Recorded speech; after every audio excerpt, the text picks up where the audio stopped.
Patrick Hueller, Mari Kesselring. How are you this evening? Good, doing good. Excellent. Thank you both for making time away from parenting and writing and editing and publishing and everything you've got going on to talk with me this evening. Absolutely. Yeah, of course. So I try never to summarize other people's books or other people's biographies because I'll fail miserably at both. So I'm going to ask Mari if you'd start just by kind of giving an esteemed audience kind of an overview of your background in publishing, and then Patrick, same question. Sure. Yeah. So I started my work in publishing working in the school library market. So I was working a lot on nonfiction books for kids, a lot of series like biography series or like event series, and kind of tying in with curriculum standards.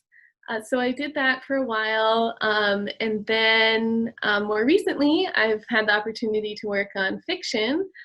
So I actually started by working in the school library market, doing some fiction projects as an editor there. And then now I work with North Star Editions, which is a publisher of trade books for kids. So we have two imprints that I manage, Flux, which is young adult fiction, and then Jollyfish Press, which is middle grade fiction. So I oversee the full editorial side of our production. So I do all the acquisitions and a fair amount of the editing. And yeah, so it's a dream job for me, and it's a lot of fun. Yeah, and we just have a really great team and a lot of really talented authors that we have published. So it's great. Are you doing content editing and yeah, what's the word I'm struggling for? Content and copy editing? Copy editing, yeah. So I mostly do content, like developmental edits, where we're kind of looking at the full picture of a book, and then also line edits when we're looking at just kind of the sentence level construction.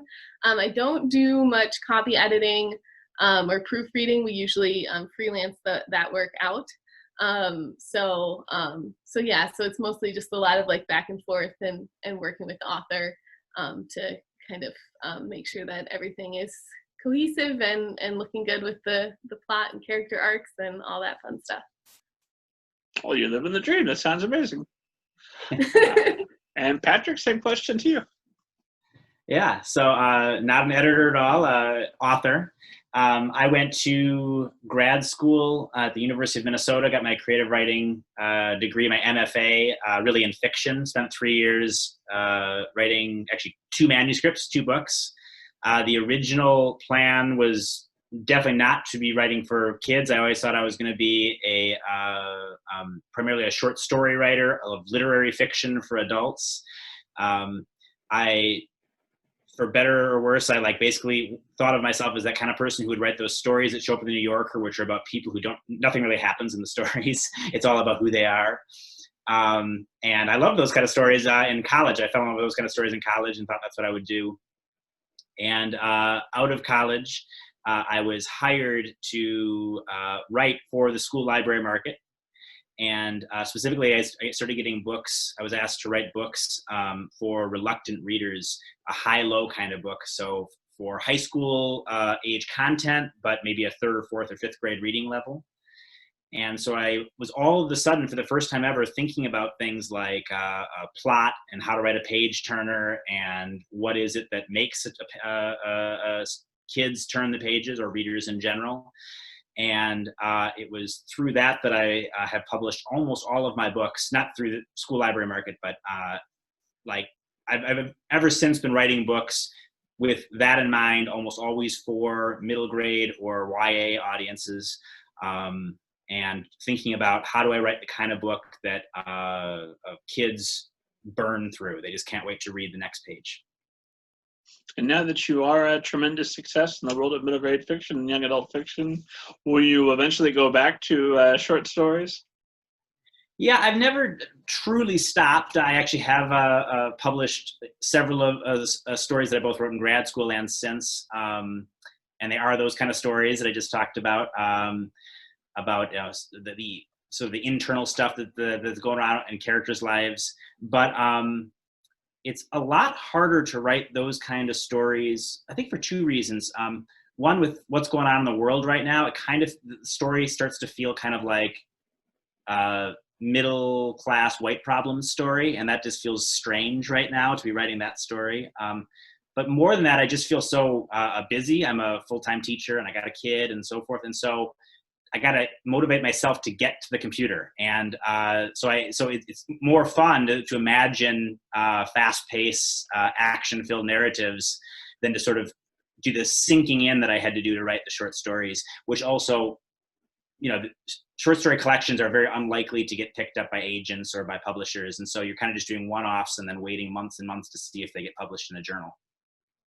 But then at the right party, you get to mention it, or better yet, somebody mentions it to you. And that's... Yeah, that's true. That's true. I don't get to have that, yeah. Like at book readings, they always feel so awkward because it's primarily adults there. And so it's like, do I really want to read this book that's for kids out loud to adults? So the nice thing about writing for adults is that that's who shows up to those kind of things. Well, it occurs to me that I either maybe showed some favoritism or failed to show some favoritism, because obviously the middle grade and the young adult is the far superior genre, just in case the esteemed audience wasn't in any doubt. And we should mention that Patrick and Mari are married. So this is a middle grade ninja first, because no one else has been crazy enough to bring their spouse on the show with them. So hopefully this will be wonderful. I think it goes smoothly. So my next question is, when did you two meet?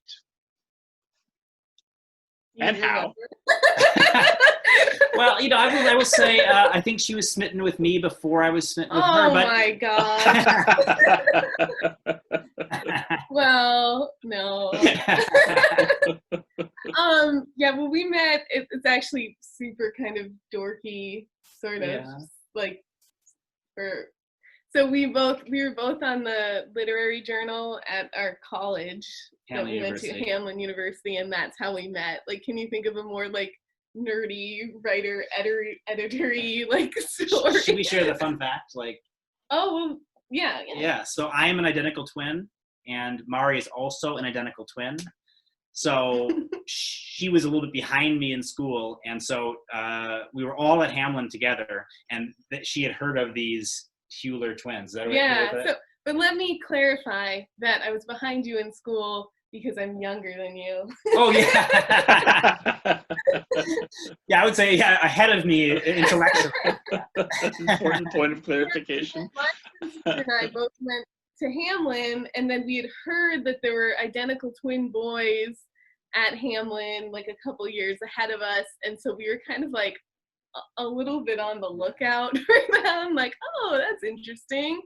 So when I met him, I actually kind of thought he was sort of weird.